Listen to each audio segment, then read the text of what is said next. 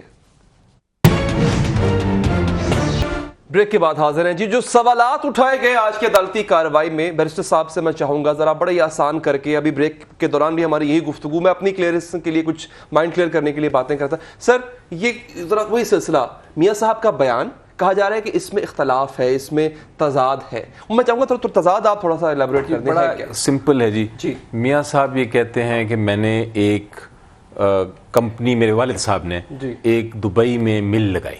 ٹھیک ہے جی. اور وہ مل بیچی. جب وہ بیچنے کا وقت مل اور وسیع قطع اراضی وہاں پہ جو موجود بیچی، اور بیچنے کے بعد وہ پیسہ میں لے گیا سعودی عربیہ، وہاں ایک اور مل لگا دی. اور سعودی عربیہ میں مل لگانے کے بعد وہ بھی بیچ دی. اور بیچنے کے بعد میں نے اس پیسے سے اچھا سر یہاں پہ رکیے گا، یہاں یہ ایک چیز ہوگی. اچھا اب قطری شہزادے کا خط کیا کہتا ہے؟ میں چاہوں گا ذرا اس کو بتائیں. ابھی ناظرین آپ سنتے جائیں کہ یہ ہے پرائم منسٹر صاحب کا سٹیٹمنٹ. اس پر اعتراضات ہوں گے تو ڈاکٹر صاحب ضرور بات کریں گے اس پہ. سر قطری شہزادے کا خط. اب قطری شہزادے کا جو خط ہے وہ کہتے ہیں کہ جی میرے والد صاحب، وہ ایک تو بات کرتے ہیں کہ مجھے پتا چلا، وہ ہیر سے ایویڈنس ہے، لیکن ان کی سٹوری یہ ہے کہ ان کے والد صاحب اور نواز شریف کے والد صاحب نے ایک بزنس کیا.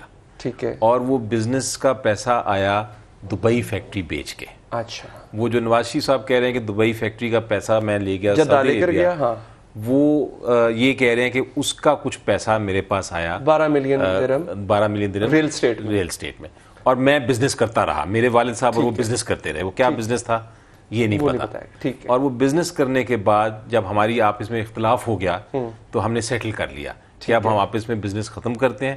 تو میرے والد صاحب نے یہ اس سیٹلمنٹ میں یہ فلیٹس دے دیے. یہ سٹوری ہے جو اب یہاں پہ میں چاہوں گا تضاد سر بتائیں کہ ایک طرف یہ بیان ہے کہ دبئی فیکٹری کو بیچ کے جو ڈیفالٹ میں تھی، جو لون لے کے بنائی گئی تھی ڈیفالٹ میں تھی، اور بیچنے کے بعد بھی ڈیفالٹ پورا نہیں ہو پا رہا تھا، وہ بیچ کے جدہ فیکٹری لگائی گئی. یہ میاں صاحب فلور آف دا ہاؤس پر کہہ رہے ہیں. خط یہ کہتا ہے، اور جو جواب داخل کرایا گیا ہے عدالت میں، وہ یہ کہتا ہے کہ جناب ہم نے یہ پیسے قطر بھیجے ہیں. اب یہاں پہ ایک اور بڑی عجیب بات ہے جو بات اٹھائی انہوں نے، میں چاہوں گا ڈاکٹر صاحب سے جواب لے لیں اس کا. ڈاکٹر صاحب یہ بات بخاری صاحب نے اٹھائی کہ جب 21 ملین درہم میں فیکٹری سیل ہو رہی ہے، 26 ملین درہم کا لون ہے، 5 ملین پھر بھی اوپر رہ جاتا ہے لون کا، تو وہ 12 ملین جو قطر میں گئے ایک سٹیٹمنٹ کے مطابق یا جدہ فیکٹری میں گئے، وہ کہاں سے آئے؟ ڈاکٹر صاحب. علی ادھر پہلی چیز تو یہ کہ میں خود کورٹ میں کیس لڑتا ہوں، کافی میں نے کیس لڑے ہیں ماشاءاللہ. سمپل چیز یہ ہے کہ جب بھی کوئی سامنے والی پارٹی اپنے ایویڈنس دیتی ہے تو دوسرا جو سامنے والا اپوننٹ ہوتا ہے اس کو حق دیا جاتا ہے کہ اس کے اوپر آرگیومنٹس کرے. اب ان کے اگر آرگیومنٹس جو ہم پیش کر رہے ہیں ثبوت، کیونکہ عمران خان کے اوپر اگر الزام ہم نے لگائے تو وہ بھاگ رہا ہے، ابھی تک کوئی ثبوت نہیں دے رہا ہے. ہمارے اوپر اگر کوئی بھی چیز لگا رہا ہے، اخباری رپورٹیں لگا رہے ہیں، پھر بھی ہم اپنے آپ کو، کیونکہ ہم نیٹ اور کلین ہیں، صاف ہیں، اس وجہ سے ہم ہر چیز کا ثبوت دے رہے ہیں. اب ان ثبوت کے اوپر اگر کوئی کوسچن اٹھتے ہیں، آرگیومنٹس اٹھتے ہیں، تو ہم ان آرگیومنٹس کا بھی جواب دینے کے لیے تیار ہیں جب کورٹ ہم سے جو چیز مانگتی جائے گی. اسی وجہ سے ہی کورٹ کی جو ہیئرنگ ہے وہ ایک دن میں فائنل نہیں ہوتی ہے، ان کی ڈیٹ آتی جاتی ہے، اور ہم چاہتے ہیں کہ جلدی ہو اور اس کو دودھ کا دودھ پانی کا پانی عوام کو پتہ چلے. 126 دن کے دھرنے کے دوران بھی کیا الزام لگائے، ابھی بھی کیا الزام نہیں جاتا، کیس کی نیٹی-گریٹی میں نہیں جاتا. اتنا بتا دیں سر کہ کوئی آپ کو پرائم منسٹر کی سپیچ میں اور بات کے بیانات میں اور قطری شہزادے کے جو سٹیٹمنٹ ہے اس میں آپ کو کسی قسم کا کنفیوژن نہیں ہے، کوئی آپ کو تضاد نظر نہیں آ رہا؟ You are clear about it? میں آپ اور کو تو چھوڑو، اگر آپ علی ادھر صاحب پرائم منسٹر کی سپیچ سنو اور جو ہم نے ڈاکیومنٹس دیے، بات یہ ہے کہ ڈاکیومنٹس جو ہے وہ ڈسکرائب پورا ہر چیز ایک ڈیٹیل میں دیتا ہے، مگر جو اسٹیٹمنٹ ہے وہ شارٹ اسٹیٹمنٹ ہے کہ بھائی ہمارے بچوں کی چیزیں ہیں، ہمارے ساتھ کیا ہوا. اب آپ کہیں کہ یہ اس وقت کیوں نہیں ظاہر کی گئی, ان چیزوں کو بیس بنا کے آپ کہیں کہ یہ تضاد ہے, آپ ڈسون کر رہے ہیں اپنے پرائم منسٹر کی اسٹیٹمنٹ. آج اگر آپ مجھے یہ کہو, جی آپ ڈسون کر رہے ہیں ڈاکٹر صاحب, مجھے آپ یہ کہو کہ آپ ڈاکٹر صاحب یہ آپ کے پاس گاڑی, سر آپ کا اسٹیٹمنٹ آ گیا سر, وقت کم ہے. ولید اقبال صاحب آپ کیا کہیں گے سر اس پہ؟ گاڑی میں چل رہے ہو, یہ گاڑی آپ کی ہے, میں کہوں گا آپ بالکل گاڑی میری ہے, کہاں سے پیسے گئے, کس بینک سے پیسے گئے, یہ تو ایک ڈیٹیل میں جب جواب آتا ہے. ڈیٹیل کیا چاہیے, یہ فون میرا ہے, میرے پاس رسید پڑی ہے, میں دکھا دوں گا آپ کو, میں نے کب لیا, کس ٹائم سے لیا, تنخواہ آتی ہے ہر مہینے, میں نے وہاں سے خرید لیا. یہ تضاد جو ہے یہ صحیح نہیں ہے. ٹھیک ہے بیرسٹر صاحب کیا کہیں گے آپ؟ دیکھیے جی, میں نے آپ کو ابھی پہلے ہی عرض کیا تھا کہ اگر استدعا یہ ہو کہ جی وزیر اعظم کو نااہل قرار دیا جائے اور گھر بھیج دیا جائے, تو ریکارڈ پہ اس کی جو ان کے جو بیانات, جو دستاویزات ہماری طرف سے ہیں, ان کی طرف سے ہیں, ان کو اگر بحیثیت مجموعی دیکھا جائے اور ان میں کسی پہلو میں بھی اس طرح کی بات نکل آئے, خواہ وہ نامینیشن پیپرز یا کاغذات نامزدگی میں کوئی غلط بیانی ہو, کوئی کنسیلمنٹ ہو, کسی قوم سے فلور پہ خطاب میں ہو, جواب دعوے میں ہو, کسی اور چیز میں 2+2=4 نہ بنتے ہوں, تو یہ بڑی خطرناک چیز ہو سکتی ہے, اور اسی کی طرف ہم جا رہے ہیں. تنقید آج ہوئی عدالت میں, آپ پر ایک تنقید ہوئی, میں اس کی طرف آؤں گا, اس کی طرف وہ نقطہ ضرور اٹھاؤں گا کیونکہ وقت کم ہے, اور چاہوں گا کافی باتیں آج ہو جائیں. ایک آپ کی تعریف بھی ہوئی, آپ پہ تنقید بھی ساتھ ہی ہو گئی. آپ کو کہا گیا کہ آپ سونے میں کھوٹ مت ملائیں. یہ مان لیا گیا کہ آپ کے پاس جو ہے وہ سونا ہے, لیکن آپ کھوٹ اس میں ملا رہے ہیں. I'm sorry, مجھے صاف آواز نہیں آ رہی. اچھا پھر ایک کام کرتے ہیں, میں بریک یہاں پر لے لیتا ہوں منسٹر صاحب. یہ سوال میں اپنا بریک کے بعد آپ کے سامنے رکھوں گا, ناظرین نے اگر سن لیا تو میں ریفریز کر دیتا ہوں. آج یہ ریمارکس نعیم بخاری صاحب جب دلائل دے رہے تھے, اور اس سے پہلے جو کیس کے پروسیڈنگز کو سامنے رکھتے ہوئے معزز عدالت نے کہ جناب آپ سونے میں کھوٹ مت ملائیں, تو تجزیہ کاروں نے یہ کہا کہ کم سے کم یہ تو مان لیا گیا کہ ان کے پاس جو ہے وہ سونا ہے, لیکن ہاں کچھ ایسی غلطیاں یا کچھ ایسی اسٹریٹجک غلطیاں ہو رہی ہیں جس سے سونے میں کھوٹ ملنے کا خدشہ ہے, جس پر بات آج عدالت نے بھی کی. بریک کے بعد اس پر بات کریں گے. جی بریک کے بعد حاضر ہیں جی بیرسٹر ولید اقبال صاحب. عدالت کے ریمارکس آج کی کارروائی میں, آپ کے پاس سونا ہے, اس میں کھوٹ نہ ملائیں. سونا آپ کے پاس ہے, چلیں یہ مان لیا گیا, یہ کھوٹ کیا ہے جو آپ ملا رہے تھے؟ اس کا جواب تو میں نہیں دے سکتا جی. ایکچولی میں پچھلی تینوں پیشیوں پر موجود تھا کورٹ میں اسلام آباد میں, لیکن آج میں کسی وجہ سے نہیں جا سکا, اپنی کسی اور مصروفیت کی وجہ سے. لیکن یہ ہے کہ دیکھیں, ریمارکس کورٹ کے جو ہوتے ہیں وہ ایک بڑی روٹین کا حصہ ہوتے ہیں, کوئی غیر معمولی بات نہیں ہوتی. اور یہ جو مکالمہ ہوتا ہے عدالت کا, اس میں کبھی طنز بھی ہوتا ہے, اس میں کبھی سختی اور غصے کا بھی اظہار کرتے ہیں جج صاحبان. اور اصل میں بات یہ ہے کہ اس کیس پہ سب کی اتنی زیادہ توجہ ہے, سارا میڈیا, ساری دنیا دیکھ رہی ہے, تو یہ بات اچھل بہت جاتی ہے. اس میں دیکھیں اب بہت سی اور معنی خیز باتیں بھی ہوئی ہیں. مثال کے طور پہ ایک جج صاحب نے پچھلی ہیئرنگ پہ کہا کہ اگر وزیر اعظم نے غلط بیانی کی ہے تو اس کے کانسیکوینسز ہوں گے, نتائج ہو سکتے ہیں, اور وہی جن کی میں نشاندہی کر رہا ہوں. کیا نتائج ہو سکتے ہیں؟ وہ نااہل ہو سکتے ہیں, سٹوری بدلتی رہی ہے, کانٹرڈکشنز ہیں. یہ بھی کہا گیا کہ ہماری سائیڈ کو مخاطب کر کے کہ بھائی آپ یہ بھی سوچ سکتے ہیں کہ 5 منٹ کے بعد آپ دوسری سائیڈ کو بیٹنگ کے لیے بلا لیں. تو یہ بھی باتیں ہیں. اس سے محسوس یہ ہوتا ہے, میں کم از کم میں آپ کو بطور وکیل کے یہ کہہ سکتا ہوں کہ جو جج صاحبان جنہوں نے جس طرح سے انہوں نے سمجھا ہے معاملے کو, ان کو شاید نظر آ رہا ہے کہ جب دوسری سائیڈ کی باری آئے گی, میاں صاحب اور ان کی فیملی کی, تو وہاں بہت سی چیزیں ہیں جن میں بہت سے جواب انہوں نے دینے ہیں. تو اس کی بھی اپنا یہی بات بیرسٹر علی ظفر صاحب نے کی تھی ابھی ہماری باتیں ولید اقبال صاحب, کہ آپ پہلے غلط جگہ پر جو ہے وہ ہٹ لگا رہے تھے, آپ کو ڈیفنس کو ہٹ کرنا تھا, اور نعیم بخاری صاحب نے بھی اسٹریٹجی اپنائی ہے which seems to be going to the right direction. ہاں, اس کی وجہ یہ ہے کہ پچھلی دفعہ کورٹ نے بڑا واضح طور پہ بتا دیا تھا کہ وہ کس ٹریک پہ اس کیس کو چلانا چاہتے ہیں, اور جس طرح میں نے عرض کیا پھر 12-13 دن تیاری کے لیے بھی مل گئے, اور ماشاءاللہ نعیم بخاری صاحب نے بالکل ٹھیک تیاری کی اور سمجھ کے اس بات کو کہ کورٹ کس ڈائریکشن میں اس کو لے جانا چاہ رہی تھی. اور اب انہوں نے جب پوچھا گیا ان سے آج کورٹ میں, تو انہوں نے کہا کہ جی مجھے 30-35 منٹ 45 منٹ اور لگیں گے 6 تاریخ کو, اور اس کے بعد دوسری سائیڈ بیٹنگ کے لیے آ جائے گی, تب پھر پتہ لگے گا کہ وہاں کیا کیا کانٹرڈکشنز. جی ولید اقبال صاحب, اسی نقطے کو سر یہ کیسے ثابت ہو سکتا ہے کسی بھی کورٹ آف لا میں کہ جناب فلاں جگہ پر دی ہوئی اسٹیٹمنٹ جو ہے وہ کانٹراڈکٹنگ ہے؟ اس پہ میں چاہوں گا آپ کلوزنگ ریمارکس بھی دے دیں اپنے. یہ دیکھیں, جب ایک ٹرائل ہوتی ہے جب کسی جگہ پہ, اور ایک اسٹیٹمنٹ آتی ہے اوتھ پہ, اور کہا جاتا ہے کہ جی میں نے یہ میری اسٹیٹمنٹ ہے, تو پھر ڈیفینس کا حق ہے یا پروسیکیوشن کا حق ہے کہ وہ اس کی کوئی اور اسٹیٹمنٹ اگر کسی جگہ پہ, اخبار میں, کسی پریس میں, کسی پارلیمنٹ میں, جس طرح اس کیس میں اخباری تراشوں کو تو مجھے ایسا لگ رہا ہے کارروائیوں کو سن کے, معزز جج صاحبان کی بات سن کے, دے آر ڈسکریجنگ دیم, مطلب ان کی کوئی اتنی حوصلہ افزائی نہیں ہو رہی ہے. ایسی بات نہیں. اگر میں نے کوئی اسٹیٹمنٹ دی اور وہ اخبار میں آئی ہے اور میں نے اس کو کانٹریڈکٹ نہیں کیا, تو میں اس کا مطلب ہے کہ میں نے مان لی کہ میری وہ اسٹیٹمنٹ درست تھی. کانٹریڈکٹ کرنا پڑتا ہے. تو اگر اس قسم کی کوئی اسٹیٹمنٹ تراشے استعمال ہو سکتے ہیں, جی بالکل, وہ ایک حکومت بھی جا چکی ہے جی. اگر اس قسم کی اسٹیٹمنٹ آئے تو وہ ٹرائل میں اس کو کنفرنٹ کیا جا سکتا ہے کہ آپ نے فلاں جگہ پہ تو یہ اسٹیٹمنٹ دی تھی, اب آپ یہ کر رہے ہیں, تو دونوں اسٹیٹمنٹس میں کانٹرڈکشن ہے. نواز شریف صاحب کی جو کانٹرڈکٹری اسٹیٹمنٹ ہے, میرے پاس 1 منٹ رہ گیا, میرے دل تھا کہ اور بھی اس پہ بات ہو جائے, لیکن میں آخری ریمارکس چاہوں گا ڈاکٹر رویش کمار صاحب, آپ اس حوالے سے دیں, 2 سوالوں کا جواب مختصراً دے دیں. پیپلز پارٹی بھی اب آپ کو جو ہے بری لگنے لگ گئی ہے, میں کیس کی بات نہیں کروں گا, کیوں؟ ہمیں کوئی پولیٹیکل پارٹی بری نہیں لگ رہی ہے, ہم ہر پولیٹیکل پارٹی کا قدر کرتے ہیں. ایون پی ٹی آئی جو ایسی زبان استعمال کر رہی ہے اس کا ہی قدر کر رہے ہیں, تو پیپلز پارٹی کا کیوں نہیں کریں گے؟ دوسری چیز یہ کہ پورے پروگرام کے اندر آپ دیکھیں گے, ان کو ولید اقبال صاحب کو بھی پتا ہونا چاہیے کہ جج صاحبان ان کو بھی کہہ رہے ہیں کہ آپ جو الزام لگا رہے ہیں صرف اخباروں کی بنیاد کے اوپر اور ہوا کے اندر الزام لگا رہے ہیں, کہ کم سے کم اگر آپ بھی کسی کے اوپر الزام لگاتے ہیں تو آپ کے پاس بھی ثبوت ہونے چاہیے.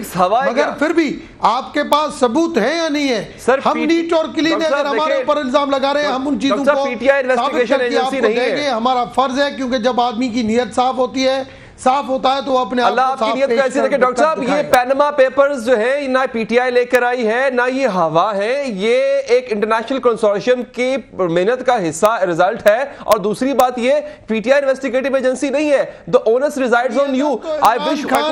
عمران خان کی جو آف شور کمپنیاں ہیں, اس نے اپنے جواب کیوں نہیں داخل کیا ابھی تک؟ سر سوری, عمران خان نے اپنے جواب کیوں نہیں داخل کیا؟ ڈیٹ کے اوپر ڈیٹ لے رہا ہے, ہم تو ڈیٹ نہیں لے رہے. بہت شکریہ بیسٹر علی ظفر صاحب, آپ کا بھی سر بہت بہت شکریہ. اور وقت ہوتا اور بھی کچھ موضوع تھے, لیکن کوشش کریں گے کل کے پروگرام میں چیزیں ڈسکس کریں. فی الحال تک کے لیے اتنا ہی, دیجیے اجازت, اللہ نے کے بعد.